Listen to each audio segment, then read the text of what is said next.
Good morning. Today we are keeping an eye on the roads yet again because of some frosty conditions out there. We've had some fog that's led to some frost on some of our roadways and our vehicles as well. And also areas where we have that fog, of course, leading to low visibility too. So a couple of things to watch out for. It's not affecting everyone, but it is something that might be greeting you as you step out the door this morning. Here's a look at our Skycam in Grand Forks right now at Home of Economy. You can see, I want to point out the windshield here of the vehicle there. It is frosted over, a lot of frosty areas, so you're gonna need some time to get that defroster going and get the ice scraper out as well this morning so you can hit the road and be okay. Here's a look at our road conditions. Now, a lot of areas are showing green, which is exactly what we want to see. That's great, but there are some areas in blue as well. You can see that we've got some blue on the map in eastern parts of North Dakota, between Grand Forks and Devil's Lake, basically right along parts of the Cheyenne Valley, and then into Cass County down toward Fergus Falls where we have that dense fog, back over by Jamestown as well. And this is generally frost that's developed on some of the roadways, some areas where we still have some ice as well too. So please be careful as you're hitting the roads this morning. And visibility, well, a lot of it is worse over toward the east. We're looking at 3 miles visibility in Crookston, Grand Forks reporting 10 miles.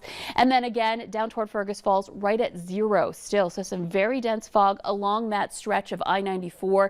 Down toward Elbow Lake, you can see our visibility at a 1/4 mile there. And then stretching down toward Morris as well, seeing visibility at 0. So that's a pocket that's still looking dense.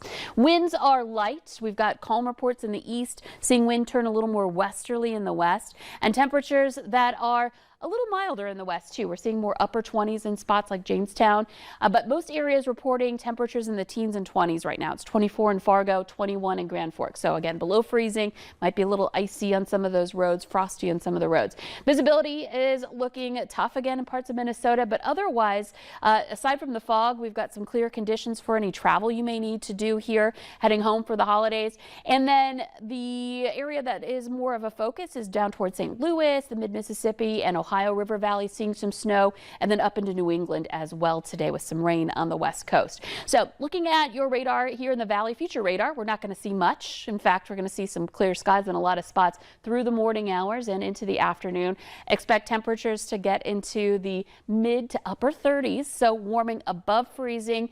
Fingers crossed that will help to melt some of the ice that has built up in areas, especially in southeastern North Dakota. That's where we're expecting our warmest temperatures.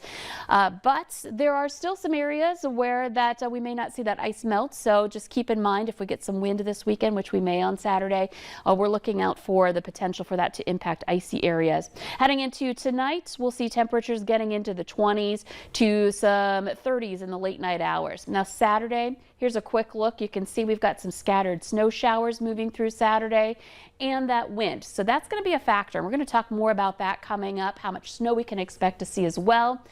And you can see in our weekend planner here, temperatures below freezing with our New Year's Eve forecast looking a little cool. The temperatures in the teens for your New Year's Eve night plans, and then heading into the new year into the 20s and 30s coming up in your forecast. All right, cue the Auld Lang Syne, everybody. Yeah, ringing in the new year. Thank you, Lisa.